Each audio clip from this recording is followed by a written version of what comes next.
ሲምባ ምን እያደረክ ነው? አላወቅኝም ማለት ነው?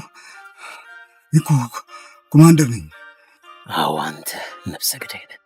ልጄን ያገትክ አንተ ነፍሰ ገዳይ ሰይጣን፣ የሰይጣን ቁራጭ ነህ።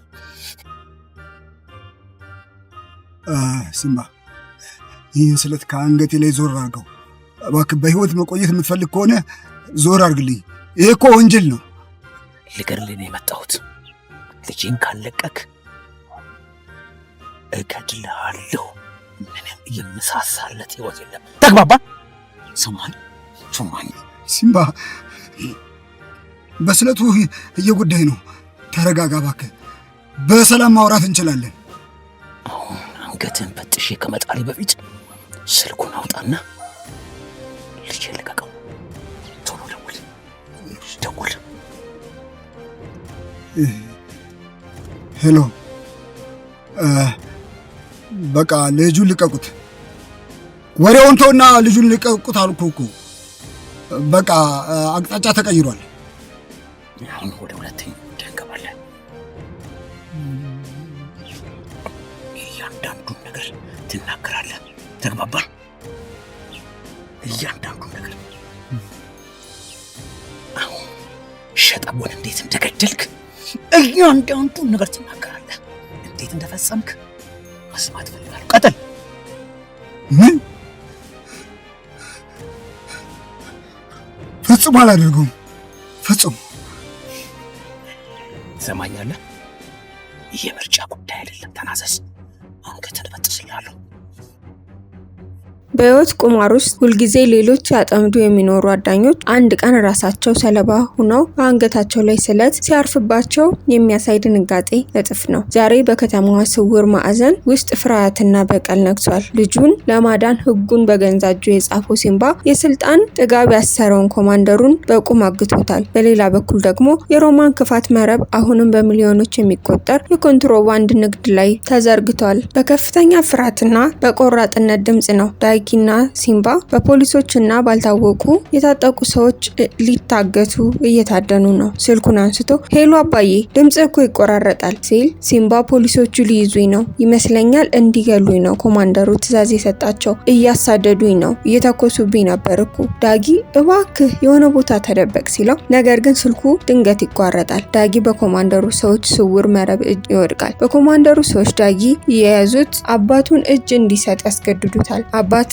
ወንድሜን ገሎብኛል፣ የደም እዳ አለበት፣ አባትህ እጁን ካልሰጠ አንተ እዚህ ጋር እገልሃል እያለ ያስፈራረዋል። ዳጊ ግን በቆራጥነት አባቴ ሰው አልገደለም፣ እኔን ብትገሉኝም አባቴን አሳልፌ አልሰጣችሁም እያለ በቆራጥነት ይጮሃል። ይህን በእንዲህ እንዳለ ሲምባ ለዝናሽ ደውሎ ዝናሽ ስልኩን ስታነሰው ሲምባ ይህንን መርዶ ይነግራታል። ዳጊን ይዘውታል፣ ልጃችንን አግተውታል። ዝናሽ በድንጋጤ ራሷን ልትስት ትደርሳለች። በአጠገቡ ያሏት ሰዎች የሲምባን ስም ሲሰሙ ይጨነቃሉ። ዝናሽ በምሬት እንዲህ ትላለች፣ አንተ ባለበት ሁሉ መርገምት ነው፣ አንተ ባትኖር ኑሮ ይህን ቤተሰብ መከራ ውስጥ አይገባም ነበር ስትል ሲምባ አቶ ላይኩን ያንን ሽጉጥ ባይተኩስ ኑሮ እዚህ ሁሉ ጣጣ ውስጥ አልገባም ነበር ይላታል። ዝናሽ አሁን ልጄን ብቻ አምጣልኝ ትላለች። ሲምባ ግን እውነቱን ይነግራታል። ወንጀሉን ያልሰራሁትም፣ ሸጠቦን አልገደልኩትም። ኮማንደሩ ወንጀሉን ለመደበቅና ምስክር ለማጥፋት ሲል እኔን መግደል ይፈልጋል። እኔ እጄን ብሰጥም ልጄን ይገሉታል። እኔ ግን ልጄን አስመልሰዋለሁ፣ ሁሉንም ነገር አሳየዋለሁ በማለት ስልኩን ይዘጋዋል። በላይኩን ቤት ውስጥ ትልቅ የለቅሶና የግርግር ይፈጠራል። ኮማንደሩ ዳጊን በህግ ሳይሆን በህገ ወጥ መንገድ ማገቱን ሲረዱ ቤተሰብ በሙሉ ተስፋ ይቆርጣል። ታሪኩ ወደ ከፍተኛ የትኩሳት ደረጃ የሚያሻግረው እዚህ ጋር ነው። ሲምባ ዝም ብሎ አልተቀመጠም። የኮማንደሩ መደበቂያ አድብቶ በመግባት ስለት ቢላዋን አንገቱ ላይ ያስቀምጥበታል። ኮማንደሩ መተንፈስ አቅቶት በሞት ፍርሃት በመጨነቅ ይጀምራል። ሲምባ በቁጣና በጩኸት አንተ ነብሰ ገዳይ ሰይጣን፣ ልጄን አንተ ነህ አይደል ያገትከው? አሁን አንገትህን ሳልቆርጥልህ ስልኩን አውጣና ልጄን በአስቸኳይ እንዲለቁት ደውል ይለዋል። ኮማንደሩ እየተንቀጠቀጠ እባክህ ሲምባ ስለቱን አንገቴ ላይ ዞር አድርገው፣ መተንፈስ አልቻልኩም፣ በሰላም ማውራት እንችላለን፣ ፖሊሶቹ በየቦታው ነው ያሉት፣ ከዚህ በቀላል አትወጣም ይለዋል። ሲምባ እኔ ከዚህ በላይ የምፈረው ምንም ነገር የለም፣ ልጄን ከማጣ መኖሬን ባቆም ይሻለኛል፣ ቶሎ ደውል ይለዋል። ኮማንደሩ ህይወቱን ለማዳን ስልኩን አውጥቶ ለሰዎቹ ይደውላል። ሄሎ በቃ ልጁን ልቀቁት፣ አቅጣጫ ተቀይሯል፣ አሁኑኑ ልቀቁ በማለት ትዕዛዝ ይጮሃል። ሲምባ ግን በዚህ አላበቃም። ልጄ መለቀቁን አረጋግጣለሁ። አሁን ወደ ሁለተኛ ጉዳይ እንግባ። ሸጠቦን እንዴት እንደገደልከው እያንዳንዱ ወንጀልን አሁን ትናዘዛለህ እያለ ስለቱን ይበልጥ በአንገቱ ላይ ያስጠጋዋል።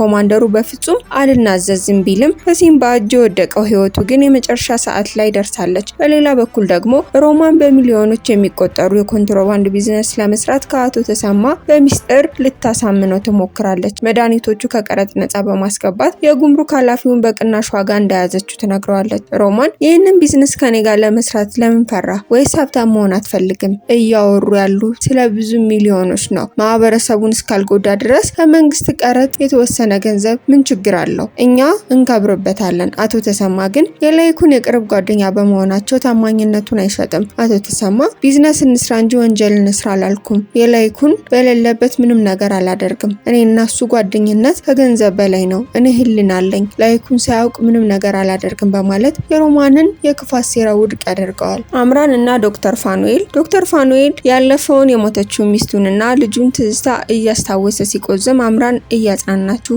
ነበረ። ፋኑኤል ለአምራን እንዲህ ይላታል። ባንቺ ውስጥ እሷ ትታየኛለች። የጠፋው ህይወቴ ባንቺ ውስጥ ጎልቶ ይታየኛል። ሁለታችንም ክንፋችን የተሰበረ ወፎች ነን። አብረን መብረር ግን የምንችል ይመስለኛል ይላታል። አምራን ካንተ ጋር ሰውን ምንም የምደብቀው ሚስጥር የለኝም በማለት አዲስ ህይወታቸውን ያጣጥማሉ። ኤሚ ትናንትና ማታ ምንም አይነት መከላከያ እንዳልተጠቀምኩ ለኤርሚያስ ታስተዋውሰዋለች። በውስጡ ግን ትልቅ የድሮ ፍርሃት አለባት።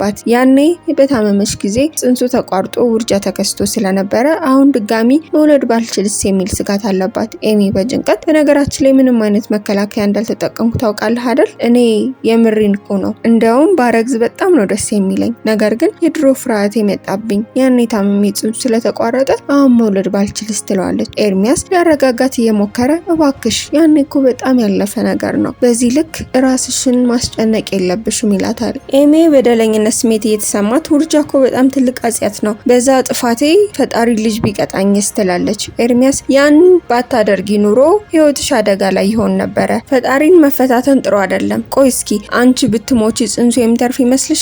ለሐኪሞችም ጥበብ የሰጣቸው እኮ እሱ አይደል እንዴ? ስለዚህ አትጨነቂ በማለት በፍቅር ያቅፋታል። ኤሚ ስልኳን ስታይ እናቷ ብዙ ጊዜ እንደደወለች አየች። አሁን ወደ ቤት ስመለስ ምንድነው የምላት ብላ ግራ ስትጋባ ኤርሚያስ ጩና ጋር አደርኩ በያቸው እያለች ሊቀልድባት ሲሞክር ኤሚ ትቆጣለች። ያን ማለት አልችልም። እንዴት እንደዛ ታስባለህ ኤርሚ? ቆይ እንዴት ነው እንደዛ የምላቸው? ማሚኩ ጩና ከዲሽ ጋር እንደምትኖር ታውቃለች። ቆይ እውነቱን ልነግራቸው በቃ ያበጠው ይፈንዳ። አሁንስ መደባበቁ በጣም ነው የሰለቸኝ ትላለች። ኤርሚያስ በዛ ቤት ውስጥ በመከራ ያገኘሁትን ክብር በእንደዚህ አይነት ሁኔታ ማጣት አልፈልግም ይላታል። ተመልካቾቻችን የዛሬው ታሪካችን እዚህ ላይ ያበቃል። ሲምባ የኮማንደሩን አስገድዶ እውነተኛ ነፍሰ ገዳይ ቃሉን ማውጣት ይችል ይሆን? ዳጊ ከአጋጆቹ በሰላም ይወጣል? ሮማን አቶ ተሰማን ማሳመን ካልቻለች በቀጣይ ምን ልታደርግ ይሆን? በሚቀጥለው ክፍል እስከምንገናኝ ድረስ ታሪኩን ከወደዳችሁት ላይክ በማድረግ እና ለወዳጆቻችሁ በማጋራት እንዲሁም ሀሳብና አስተያየታችሁን በኮሜንት አጋሩ። ለቻናላችሁ አዲስ ከሆናችሁ ሰብስክራይብ በማድረግ ቤተሰብ ሁኑ። በቀጣይ ክፍል እስከምንገናኝ ድረስ ደህና ሰንብቱ።